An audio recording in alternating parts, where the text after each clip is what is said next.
반갑습니다, 여러분. 오늘은 어버이 주일인데 말씀을 준비하면서 어떤 말씀을 여러분들하고 함께 나눌까 고민이 많이 되었지만 오늘 지난주에 이어서 디도서의 말씀을 가지고 여러분들과 함께 말씀을 나누도록 하겠습니다. 내 부모를 공경하라 제5계명의 내용입니다. 5계명을 통해서 하나님께서 우리에게 원하시는 것이 무엇일까요? 그저 부모님께 용돈을 드리고 부모님을 공경하는 것, 이것만 하나님께서 원하셔서 5계명의 말씀을 저와 여러분들에게 주셨을까? 저는 하나님께서 5계명을 통해서 저와 여러분들에게 원하시는 더 큰 뜻이 있다고 생각합니다. 그것은 부모의 권위를 통해서 우리를 다스려 나가시기를 원하시는 것이 하나님의 뜻이라는 것입니다. 성경에 나타난 부모의 권위가 있습니다. 하나님께서는 아담에게 하와와 자녀들이 생기기 전에 홀로 있던 아담에게 먼저 말씀을 내려주십니다. 이것으로서 하나님은 가정에서 아버지의 가장의 권위를 세워주셨습니다. 가정에서 아버지는 하나님께로부터 말씀을 먼저 받았다는 사실 때문에 아버지로서, 가장으로서, 어버이로서 권위가 있는 것이지, 아버지에게, 가장에게 경제력이 있거나 아니면 아버지가 아내와 자식들보다 경험이 많고 지식이 많아서 또 힘이 세기 때문에 아버지가 권위가 있는 것이 아닙니다. 가정에서 가장은 하나님의 말씀을 먼저 받았고 그 말씀을 아내와 자녀들에게 가르칠 사명을 받았기 때문에 가정에서 가장에게 그리고 아버지에게 권위가 있다라는 말입니다. 그러므로 부모의 권위는 어디서부터 시작이 될까요? 하나님의 말씀을 맡은 직분에서부터 부모의 권위는 시작이 됩니다. 교회 직분의 기원도 마찬가지입니다. 이 사실을 망각하면 부모의 권위는 어쩌면 독재자처럼 아주 잔인한 것이 되기도 합니다. 그래서 여러분, 우리가 나이가 들고 늙어서 힘이 없어지면 그때 사람의 권위도 함께 사라지는 것 같습니다. 그러나 우리는 변치 않으신 영원하신 하나님의 말씀을 가지고 그 하나님께서 우리에게 맡기신 직분을 성실하게 수행하는 사람은 나이가 들어도 그리고 늙어도 그 권위를 잃지 않게 되는 것입니다. 잠언 20장 29절 말씀에 늙은 자의 아름다움은 백발이다 라는 말씀이 있습니다. 여기서 백발은 무엇을 상징할까요? 바로 지혜를 상징합니다. 보시면 저도 이제 지혜가 조금씩 쌓여가고 있는 것 같습니다. 늙으면 백과사전이 되라는 이야기가 있습니다. 이 말은 수많은 인생의 그런 질문과 거친 인생의 풍랑 앞에선 수많은 젊은이들이 백발의 어른에게서 지혜를 배운다라는 말입니다. 우리 교회 젊은이들이 교회 어르신들에게 배울 수 있게 되기를 바랍니다. 오늘 저는 특별히 어버이 주일을 맞아서 교회의 어르신에게라는 제목으로 성경에서 말하고 있는 교회 어른의 사명과 어른됨의 책임에 대해서 나누고자 합니다. 먼저 시작하기 전에 저는 본문을 대하면서 조금 불편한 내용들이 있었습니다. 먼저 성경 번역에 관한 불편함입니다. 오늘 본문 디도서 2장 2절에 보면 시작을 늙은 남자 그리고 3절에 늙은 여자로 시작을 합니다. 여러분, 제가 질문을 하나 해보겠습니다. 여기 계신 분들 중에 나는 늙은 남자라고 생각하는 분 혹시 계십니까? 아무도 없습니다. 또 나는 늙은 여자라고 생각하시는 우리 여성분 혹시 계십니까? 아무도 없는 것 같습니다. 그러면 여러분, 도대체 늙은 남자와 늙은 여자의 기준을 어디까지 정해야 하는가, 참 이것이 불편하고 고민이 되었습니다. 그래서 오늘 저는 본문에서 말하고 있는 늙은 남자, 늙은 여자를 오늘 설교의 제목처럼 교회 어르신이라고 표현하는 게 가장 적절하다고 생각을 했습니다. 왜냐하면 이렇게 정한 이유는 어르신이라는 호칭에는 격이 다른 그런 존경과 공경의 의미가 담겨 있기 때문입니다. 두 번째, 오늘 설교를 하면서 가지는 불편함이 있었습니다. 그것은 제가 아무리 영적인 권위를 가지고 설교를 한다고 해도, 말을 한다 해도 목사인 제가 교회 어르신들에게 이렇게 하십시오, 저렇게 하십시오 라고 말하는 것이 무례하거나 아니면 어르신들이 불쾌하실 것 같아서 사실 조금 조심스럽습니다. 요즘 시대는 어떻습니까? 자식들에게도 함부로 이래라 저래라 말하지 못하는 세상인데, 그런데 아무리 교회라고 하지만 교회 어르신들에게 제가 이렇게 하셔야 됩니다, 저렇게 하셔야 됩니다 말할 수 있겠느냐 말입니다. 이런 저의 마음을 이해하시고 오늘 설교를 들어주시면 감사하겠습니다. 바울이 선교 여행을 하다가 그레데라는 섬에 도착을 해서 그곳에서 바울은 열심히 복음을 전합니다. 그리고 그 그레데 섬에 교회가 세워집니다. 바울은 그곳에 자신이 가장 아끼는 그에게 아들과 같은 동역자 디도를 그레데에 남겨두고 자신은 다른 지역으로 전도 여행을 다시금 떠납니다. 디도는 목회의 경험이 없었습니다. 그리고 디도는 헬라 사람이었습니다. 그렇기 때문에 유대 사람들과의 갈등 때문에 목회에 어려움이 굉장히 많았던 것 같습니다. 그래서 목회를 일컬어 여러분 영원한 가슴앓이라고 합니다. 그렇게 가슴앓이를 하고 있는 디도를 격려하기 위해서 바울은 디도에게 편지를 하게 된 것입니다. 바울은 오늘 본문에서 디도에게 건면하면서 먼저 이렇게 말합니다. 본문 1절의 말씀 다 함께 봉독하시겠습니다. 오직 너는 바른 교훈에 합당한 것을 말하며. 아멘. 바울은 디도에게 제일 먼저 바른 교훈에 합당한 것을 말하라고 했습니다. 바울이 디도에게 이 편지를 쓸 당시 디도의 나이는 그렇게 많지 않았습니다. 그런데 아무리 디도가 목사라고 할지라도 교회 안에 있는 그 어르신들에게 가르치고 권면하는 일은 젊은 목회자 디도에게는 결코 쉬운 일이 아니었습니다. 인생의 경험이 풍부하고 산전수전 다 겪으신 어르신들에게, 그것도 젊은 목사가 가르치고 권면한다라는 것은 그 자체로 무례해 보일 수도 있습니다. 그래서 한국 교회의 분위기에서 여러분들 목회자들을 어떻게 호칭을 하죠? 영적인 아버지, 영적인 지도자라고 했는지도 저는 모르겠습니다. 그런데 저는 교회의 교인들이 목사를 향해서 영적인 아버지 또는 영적 지도자로 부르는 것이 조금 불편하고 부담스럽기도 합니다. 왜냐하면 목사는 교인들의 신앙 양육이라는 논리를 이해하지 못하는 바는 아니지만, 그러나 목사는 그가 가진 직분으로 모든 교인들의 영적인 아버지, 영적인 지도자가 되는 것이 아닙니다. 다시 말해서 목사의 권위는 영적인 아버지, 영적인 지도자라는 그의 위치에서 생기는 것이 아니라는 말입니다. 그러면 여러분, 목사의 권위는 어디에서 시작이 될까요? 본문 1절의 말씀처럼 목사의 권위는 오직 너는 바른 교훈에 합당한 것을 말할 때입니다. 그렇습니다. 부모의 권위도, 목사의 권위도, 교회 안에서 직분자의 권위도 바른 교훈에 있다고 성경은 말하고 있습니다. 목사의 권위는 목사라는 이 직분의 위치에서 시작이 되는 것이 아니라 목사가 전하는 하나님의 말씀에 있다라는 이야기입니다. 그래서 교인들이 목사의 말에 순종해야 하는 이유도 목사가 영적 지도자이기 때문이 아니라, 교인들이 목사의 말에 순종해야 하는 이유가 그가 영적 아버지이기 때문이 아니라, 교인들이 목사의 말을 듣고 순종하는 것은 그가, 목사가 하나님의 말씀을 순전하게 전할 때입니다. 그러므로 여러분들이 보여줘야 할 순종은 목사에 대한 순종이 아니라 하나님의 말씀에 대한 순종이어야 한다라는 것입니다. 바울이 디도에게 이것을 권면하고 있습니다. 만약 여러분들이 저의 설교에 순종을 해야 한다면 그때는 목사가 전하는 말이 아니라 하나님의 말씀이라는 확신이 있을 때입니다.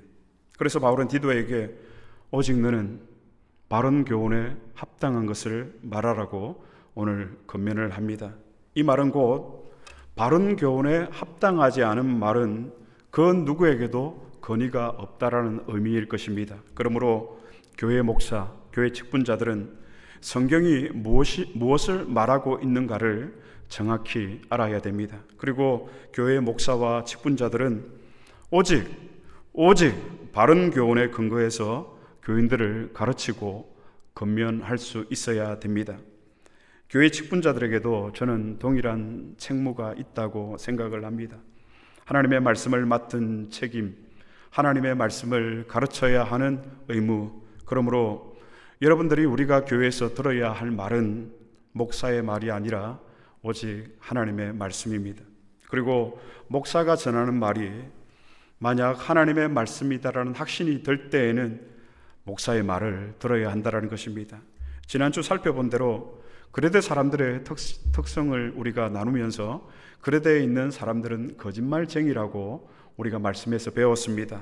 그로 인해서 그레데에 있는 가정과 교회는 거짓 선생들의 잘못된 가르침으로 인해서 가정과 교회가 무너지고 있었습니다. 그래서 바울은 가정의 회복을 위해서 그리고 교회의 회복을 위해서 디도에게 남자 어르신들에게 그리고 여자 어르신들에게 이것을 가르치라고 했습니다. 먼저 바울이 디도에게 남자 어르신들에게 가르치고 권면하라고 한 것은 무엇일까요? 오늘 본문 2절의 말씀 다 함께 봉독하시겠습니다. 늙은 남자로는 절제하며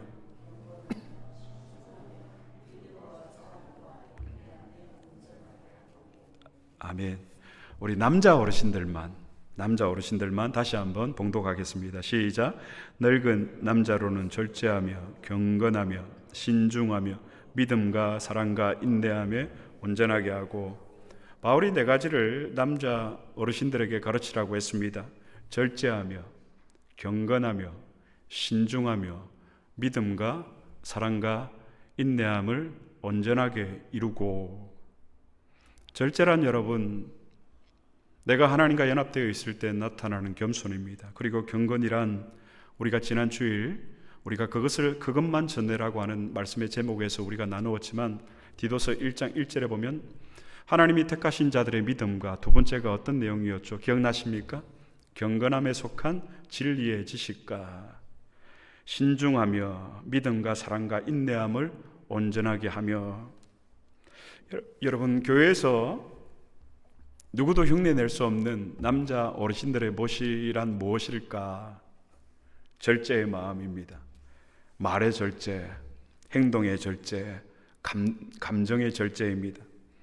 그리고 하나님에 대한 지식에서 뿜어져 나오는 경건함, 경험과 연륜에서 나오는 경건함이 아니라 하나님에 대한 경외감에서 비롯되는 그 경건함, 하나님에 대한 풍성한 지식에서 나오는 경건함입니다. 그리고 기품 있는 신중함이죠. 오랜 세월 훈련으로 축적된 믿음과 사랑과 인내의 마음, 이것을 남자 어르신들에게 가르치라. 저는 오늘 이 디도서 2장 2절에 나와 있는 이 바울의 권면이 저와 여러분 우리 안디옥 교회 남자 어르신들의 모습이 되기를 축복합니다. 두 번째로 바울이 교회 여성 어르신들에게 가르치라고 한 내용은 무엇일까요? 오늘 본문 3절의 말씀 다 같이 봉독하시겠습니다. 늙은 여자로는 이와 같이 행실이 거룩하며 모함하지 말며 많은 술의 종이 되지 아니하며 선한 것을 가르치는 자들이 되고. 마찬가지로 우리 여성 어르신들만 다시 한번 봉독하겠습니다. 시작.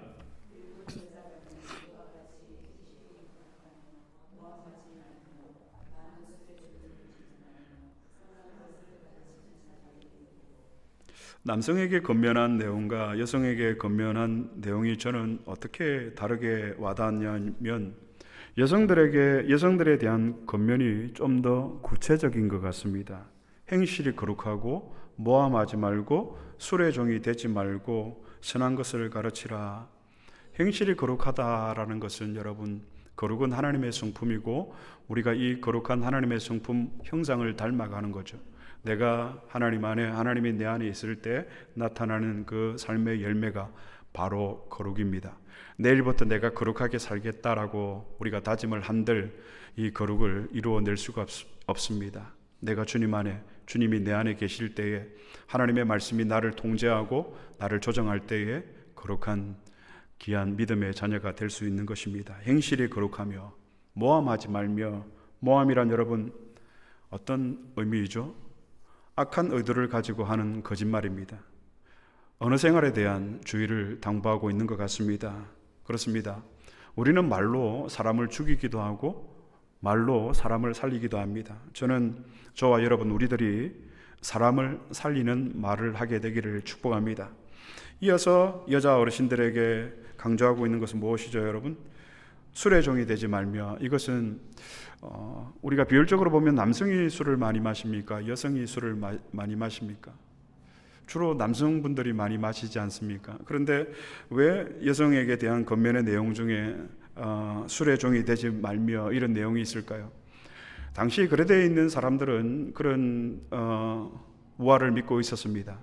제우스가 그레데에서 태어났다. 그래서 그레데 섬에는 제우스 신전이 있었던 것 같습니다. 그런데 그 신전에 섬기고 있는 여사제들이 술을 좋아하고 방탕한 생활을 한 것 같습니다. 그에 대한 문화적인 부분을 우리가 이해를 하면 당시에 그레데에 있는 교인들을 향해서 바울이 디도에게 권면하고 있는 내용이 여러분 이해가 좀 가실 것 같습니다. 방탕하게 살지 말며. 그렇습니다. 그리고 이어서 마지막으로 여자 어르신들에게 강조하고 있는 내용은 여러분 무엇을 가르치라? 선한 것을 가르치라. 선한 것을 누구에게 가르쳐야 할까요, 여러분? 자녀들에게 가르쳐야 합니다. 그런데 우리 여자 어르신들은 선한 것을 가정에서 누구에게 주로 가르치죠? 남자 어르신들에게 가르치지 않나 그렇게 생각을 합니다. 선한 것을 누구에게 가르쳐야 된다고요? 자녀에 대해서 가르쳐야 한다라고 바울이 디도에게 권면하고 있습니다. 여기서 선한 것은 무엇일까요, 여러분? 하나님의 말씀을 말하고 있습니다. 집에서 어머니는 자녀들에게 무엇을 가르쳐야 한다고요? 하나님의 말씀을 가르쳐야 한다는 것입니다. 그래서 교회 여자 어르신들에게는 하나님의 말씀을 자녀들에게 가르쳐야 할 의무가 있다고 바울이 디도에게 그렇게 말하고 있습니다. 선한 것을 가르치라 하나님의 말씀입니다. 기억하시기를 바랍니다. 바울은 목회서신 디모데에게도 이와 비슷한 이야기를 합니다. 성경을 한번 찾아보겠습니다. 디모데후서 4장 7절입니다. 디모데후서 4장 7절 말씀 다 함께 봉독하시겠습니다. 나는 선한 싸움을 싸우고 나의 달려갈 길을 마치고 믿음을 지켰으니, 우리가 너무나도 잘 알고 있는 말씀인데요. 나는 선한 싸움을 싸우고 라고 되어 있는데 이 선한 싸움의 원어적 의미가 무엇일까요? 여기에서 바울이 말하는 선한 싸움도 하나님의 말씀입니다. 저 선한 싸움을 싸우고 나의 달려갈 길을 마치고 믿음을 지켰으니 나는 일생 동안 하나님의 말씀대로 그렇게 살았다라고 바울이 디모데에게 고백하고 있는 것입니다. 저는 말씀을 준비하면서 이 말씀이 어버이주일에 예수님을 믿는 교회 어르신들에게 꼭 필요한 말씀이 아닌가 생각이 되었습니다. 그러니까 이 말씀은 남자 어르신들에게 하신 말씀, 그리고 전 말씀은 여자 어르신들에게 하신 말씀, 이렇게 구분 짓는 말씀이라기보다는 오늘 말씀은 교회 안에 있는 모든 어버이들에게, 어르신들에게 주시는 말씀이요, 하나님이 교회 안에 있는 모든 어르신들에게, 어버이에게 기대하고 계시는 어르신의 모습이라고 생각됩니다. 우리 교회 어르신들에게는 여러분 말로 설명할 수 없는 인생의 경험에서 뿜어져 나오는 경륜이라는 것이 있습니다. 그렇게 교회 안에서 존경을 받는 사람이 교회의 어르신입니다. 바울은 힘들게 목회하고 있는 디도에게, 그럼에도 어르신들에게 말씀에 근거해서 가르치고 권면하라고 명령하고 있습니다. 현대 사회를 일컬어서 여러분 어른이 없는 사회라고 이야기들 합니다. 그래서 요즘 젊은이들은 부모님도 모르고 어른도 모르고 스승도 모른다고 합니다. 하지만 저는 오늘 교회 안에 있는 우리 젊은이들이 어르신을 공경하는 법과 어르신에게 순종하는 법을 배워야 한다고 생각이 됩니다. 그리고 교회의 어르신들은 이 어른됨을 교회의 젊은 세대들에게 보여주어야 교회 공동체가 건강해진다라고 생각이 됩니다. 오늘 우리 안디옥 교회의 어버이들이, 어르신들이 젊은 세대를 향해서, 다음 세대를 향해서 교회 생활은 어떻게 해야 되는지, 그리고 성도의 거룩한 삶은 어떻게 살아야 하는지 우리 젊은이들에게 아주 확실히 본을 보여주어야 한다라고 생각이 됩니다. 저는 교회 안에서 어르신들의 수고와 헌신을 직접 눈으로 다 보며 자랐습니다. 그분들의 몸소 보여준 그 가르침을 따라서 어쩌면 저는 목회를 하고 있는지도 모르겠습니다. 하지만 오늘 말씀을 준비하면서 저 자신부터가 바울이 디도에게 권면하고 있는 어른됨에 대해서 진실하게 나 자신을 돌아보지 않았음을 저는 솔직히 고백합니다. 목사라는 핑계로, 바쁘다라는 핑계로 젊은 세대가 나를 어떻게 볼까라는 그런 마음을 갖지 못했다라고 저는 지금 고백합니다. 교회는 하나님의 말씀으로 어른됨을 가르치지 않은 것 같습니다. 안디옥 교회 목사로서 교회의 젊은 친구들이 목사인 제가 아니라 교회의 어르신들 여러분들을 보면서 믿음을 배웠으면 정말 좋겠습니다. 젊은이들이 인생의 어두운 곳에서 방황할 때, 그리고 믿음의 풍랑을, 고난을 저희들이 만날 때 제일 먼저 생각나는 사람이 목사가 아니라 교회의 어르신들이었으면 정말 좋겠습니다. 그들이 보았던 교회의 어르신들의 한결같은 신앙의 순결한 모습에서 우리 교회의 젊은이들이 위로와 용기와 힘을 얻을 수 있었으면 좋겠습니다. 말씀을 맺겠습니다. 목사의 직분이 아닌 오직 바른 교훈 하나님의 말씀으로 우리 남자 어르신들에게 권면합니다. 절제하며 경건하며 신중하며 믿음과 사랑과 인내함의 온전함을 이루시기를 축복합니다. 목사의 직분이 아닌 오직 바른 교훈 하나님의 말씀으로 여자 어르신들에게 권면합니다. 거룩하십시오. 모함하지 마십시오. 방탕하지 마십시오. 자녀들에게 선한 것을 가르치십시오. 사람들이 하는 이야기 중에 이것이 대세다라는 말이 있습니다. 사람들은 일반적으로 이 대세를 따릅니다. 그러나 우리 성도는 대세가 아닌 대의를 따라야 합니다. 곧 선한 것을, 하나님의 말씀을 따라가야 합니다. 천만 사람이 예스를 해도 하나님의 말씀이 노하면 우리는 아니오라고 대답할 수 있어야 한다는 것입니다. 교회 어르신들에게 다시 한번 부탁드립니다. 우리의 젊은이들을, 우리의 다음 세대들을 품어주시고 실수를 반복하더라도 기다려 주시기를 부탁드립니다. 그렇게 우리 교회의 어르신들이 안디옥 교회의 울타리가 되어 주실 때 우리의 다음 세대, 우리의 젊은이들이 교회에서 하나님을 향한 꿈과 비전을 펼치고 건강한 가정과 건강한 교회 공동체를 만들어 갈 수 있을 것입니다. 제가 한번 기도합니다.